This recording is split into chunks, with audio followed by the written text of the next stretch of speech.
రాష్ట్ర ప్రభుత్వాలకి వల్ల కానిది కేంద్ర ప్రభుత్వం చేయిస్తోంది.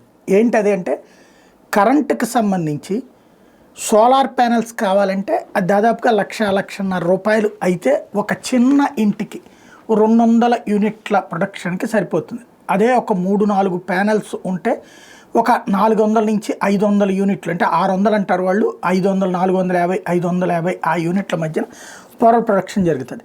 ఈ చిన్నగా ఉండేటటువంటి ఇళ్ళకి 200 యూనిట్లు అట్లా కావాలంటే ఒక పెద్ద ప్యానెల్ కావాల్సి ఉంటుంది. దాదాపు 1,00,000 రూపాయల దాకా అవుతుంది. ఇది భరించగలిగే స్థితిలో పేదలు ఉంటారా అంటే ఉండరు.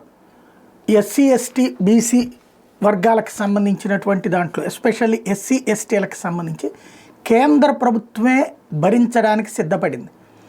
ఆంధ్రప్రదేశ్కి ఈ మేరకు 21 లక్షల మందికి 20,10,000 కుటుంబాలకి కేంద్రం సూర్యఘర్ పథకం కింద ఉచిత సౌర విద్యుత్ పథకాలు ఇవ్వబోతోంది. దీనికి 20.10 లక్షల మందిని ఎంపిక చేసింది. అలాగే ఒక్కో ఇంటి మీద 2 కిలోవాట్ల సౌర విద్యుత్ పలకలకి 1.15 లక్షలు అవుతుందని ప్రభుత్వం అంచనా వేసింది. అందులో కేంద్రం 60,000 రాయితీ ఇస్తుంది. మిగిలిన 55,000 రాష్ట్ర ప్రభుత్వం భరించాలి.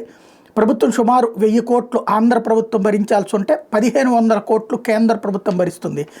ఎస్సీ, ఎస్టీలకు ఉచిత విద్యుత్ పథకం కింద నెలకి ఇచ్చేటటువంటి 200 యూనిట్లు దీంతో ఆగుతాయి కాబట్టి ఆ డబ్బులతో రాష్ట్ర ప్రభుత్వం చేయడానికి సులభమవుతుంది. అయితే ముందుగా ఆపేయడానికి అది కుదరదు. ముందు సోలార్ పెట్టాక చేయాలి.